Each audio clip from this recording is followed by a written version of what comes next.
موجودہ زندگی کو، اس دنیا کی زندگی کو پرسکون بنانے کا جو ایک 5th رول قرآن و حدیث سے معلوم ہوتا ہے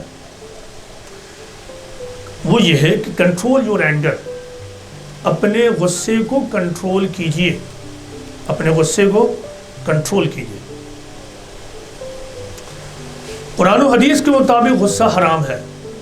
آپ نے عام طور سے سنا شراب حرام، زنا حرام، اور اس طرح ناجائز کمانا حرام وغیرہ، لیکن یاد رکھیے کہ جس طرح شراب حرام، غصہ بھی حرام ہے، کیونکہ جب ایک آدمی غصے میں آتا ہے تو پھر اس کی مت ماری جاتی ہے، اس کی عقل فیل ہو جاتی ہے، وہ اپنے آپ میں نہیں ہوتا ہے، شیطان کا اس پر کمپلیٹ کنٹرول ہو جاتا ہے۔ نتیجہ یہ ہے کہ جو اس کو نہیں بولنا وہ بھی بول جاتا ہے، جو اس کو نہیں کرنا وہ بھی کر جاتا ہے۔ اب غور کیجئے کہ غصہ اتنا زیادہ سیریس معاملہ ہے کہ ایک روایت سے معلوم ہوتا ہے کہ ایک شخص پیغمبر اسلام محمد صلی اللہ علیہ وسلم کے پاس آیا اور اس نے کہا کہ وہ پروفٹ گائیڈ می، یعنی اللہ کے پیغمبر مجھے کچھ ہدایت دیجئے تاکہ میں اپنی زندگی کو اچھا بنا سکوں۔ پیغمبر اسلام نے، اب غور کیجئے کیا کہا ہوگا، ہم جیسے نادان لوگ ہوں گے تو ہم کہیں گے دیکھو تم نے نماز چھوڑ رکھی، جاؤ نماز پڑھو۔ اچھا سنو، مجھے معلوم ہوا ہے کہ تمہارے پاس دولت ہے، تم نے حج بھی نہیں کیا ہے، جاؤ حج ادا کرو۔ اچھا یہاں سنو، لباس وغیرہ سدھار لو وغیرہ وغیرہ۔ ہم جیسے نادان یہی کریں گے۔ بلا شبہ نماز فرض ہے، نماز پڑھنی ہے، حج کی ادائیگی صاحب استطاعت ہونے پر کرنی ہے، لیکن کچھ چیزیں جڑ کی ہوتی ہیں، اگر وہ حاصل نہیں تو تمام عبادات بھی رائے گاہ چلی جائیں گی۔ پیغمبر اسلام نے معلوم کیا کہا اس شخص کے ڈیمانڈ پر؟ پیغمبر اسلام نے کہا کہ لا تغضب، ڈونٹ بی اینگری، غصہ مت کرو۔ اس نے پھر کہا کہ اللہ کے رسول کوئی اور ہدایت کیجئے۔ آپ نے کہا لا تغضب، ڈونٹ بی اینگری، غصہ مت کرو۔ اس نے پھر کہا کہ اللہ کے رسول کچھ اور گائیڈ کیجئے۔ پیغمبر اسلام نے کہا لا تغضب، ڈونٹ بی اینگری، غصہ مت کرو۔ اب غور کیجئے کہ ایسا کیوں ہے؟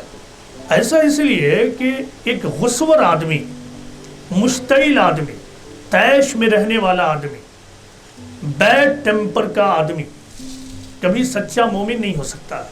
وہ نماز پڑھنے کے لیے نکلے گا، راستے میں کسی نے کامنٹ کر دیا، اب وہ طیش میں آ گیا، طیش میں آنے کے بعد اس نے جواب دیا، کبھی بات جوابی پہ ختم ہوگی، مسجد پہنچے گا، نماز پڑھے گا، اور پھر وہ انتقام کی بات سوچتا رہے گا۔ اچھا نکلتا ہوں تو پھر اس سے دیکھ لیتا ہوں، اچھا اس نے مجھے یہ کہا، اس کا دیکھتا ہوں، اس کا وغیرہ۔ کبھی مار پیٹ ہوگی، بات اتنی بڑھے گی کہ آپ مسجد میں ٹائم سے نہیں پہنچیے گا۔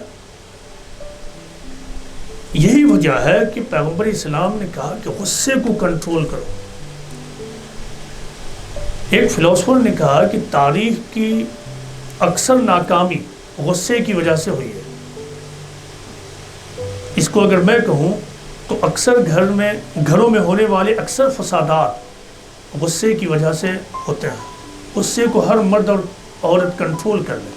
عورت یہ نہ سوچے کہ میرا مرد غصور ہے، مرد یہ نہ سوچے کہ میری عورت جواب دیتی ہے۔ ہر آدمی اپنے اپنے غصے پر کنٹرول کرنا شروع کر دے، مسئلہ حل ہو جائے گا۔ سوسائٹی میں نکلیں، محلے میں نکلیں، اپنے غصے پہ کنٹرول کریں۔ اصل دیکھیے چکر یہ ہے کہ ہمارا دوسروں پر کوئی کنٹرول نہیں ہے۔ ہم جو کر سکتے ہیں وہ یہ کہ خود پر کنٹرول کریں۔ عقل مند آدمی خود پر کنٹرول کرتا، ٹھیک اسی طرح جس طرح عقل مند ڈرائیور ہمیشہ اپنے بریک اور اپنے ایکسلریٹر پر فوکس کرتا ہے، وہ دوسرے بائیکر اور دوسرے ڈرائیور کہ ایکسلریٹر اور کلچ اور بریک کو فوکس نہیں کرتا۔ وہ جانتا ہے کہ زندگی میری ہے، لہٰذا مجھے اپنی زندگی کی حفاظت خود کرنی ہے، کسی دوسرے کو کیا پرواہ۔ زندگی میری ہے، میری سوچ ہے، مجھے جنت میں جانا ہے، تو مجھے غصے کو کنٹرول کرنا ہے، تاکہ غصے کو کنٹرول کرتے ہوئے ہم اپنے آپ کو جنتی شخصیت بنا سکیں۔ پیغمبر اسلام نے جب یہ کہا کہ غصہ مت کرو، 3 بات، مطلب کیا ہے؟ دیکھیے غصہ ہمیشہ، غصہ ابھی کسی کو نہیں آئے گا، اچھی اچھی بات ہو رہی ہے، سب لوگ چیئر پہ بیٹھے ہیں، آپ ہی کے لیے پورا اہتمام ہوا، یعنی کتنا اچھا ویلکم ہوا ہے، اور شاید پروگرام کے بعد کھانا بھی ہے، کس کو غصہ آئے گا؟ یہاں فین بھی لگا ہوا، کسی کو غصہ نہیں آئے گا۔ غصہ تو غصے کے موقع پہ آتا ہے، کوئی آپ کو غصہ دلاتا ہے، اس وہ غصہ آئے گا۔ تو پیغمبر اسلام کا یہ کہنا کہ لا تغضب، ڈونٹ بی اینگری، کا مطلب یہ ہے کہ غصہ مت کرو۔ کوئی غصے کی صورتحال پیدا ہو تب بھی تم غصہ مت کرو، کوئی تمہیں غصہ دلائے تب بھی غصہ مت کرو۔ تو جب ایک بندہ اس طرح اپنے آپ کو تیار کرتا ہے تو ایسے ہی بندے کو قرآن میں مومن کہا گیا ہے۔ ہم یہ سمجھتے ہیں کہ مومن ٹوپی کرتا پیجامہ اور داڑھی والے کو بولتے ہیں، قرآن کہتا ہے کہ مومن وَإِذَا مَا غَضِبْهُمْ يَغْفِرُونَ، اور جب انہیں غصہ آتا ہے تو وہ معاف کر دیتے ہیں۔ دوسری جگہ کہا گیا کہ جب انہیں غصہ آتا ہے تو وہ پی جاتے ہیں۔ کون؟ مومن۔ قرآن میں جو مومنین کی صفات بتائی گئی ہے وہ اس سے بہت جدا ہے جو ہم لوگ خود سمجھتے ہیں، بہت جدا ہے، اس سے بالکل ڈیفرنٹ ہے۔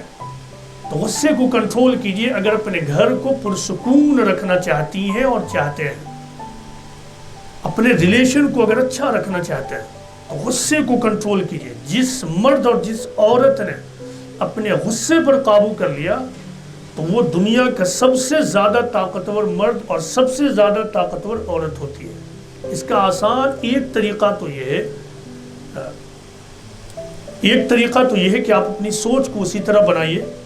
دوسرا طریقہ یہ ہے کہ اگر اس ماحول میں رہتے ہوئے آپ کا غصہ کنٹرول نہیں ہو رہا ہے، آپ وہاں سے فوراً دور کہیں چلے جائیے، فوراً بیٹھ جائیے، اگر آپ کھڑے ہیں تو بیٹھ جائیے، کچھ پانی پی لیجئے، درود شریف پڑھ لیجئے، غصے کو کنٹرول کیجئے، انشاءاللہ غصہ کنٹرول ہوگا۔ اپنی سوچ کو بدلیے کہ مجھے غصہ نہیں ہونا ہے۔ ماحول اتنا زیادہ سنگین ہو گیا کہ غصے پہ قابو پانا مشکل ہے، اس ماحول سے اپنے آپ کو الگ کیجئے۔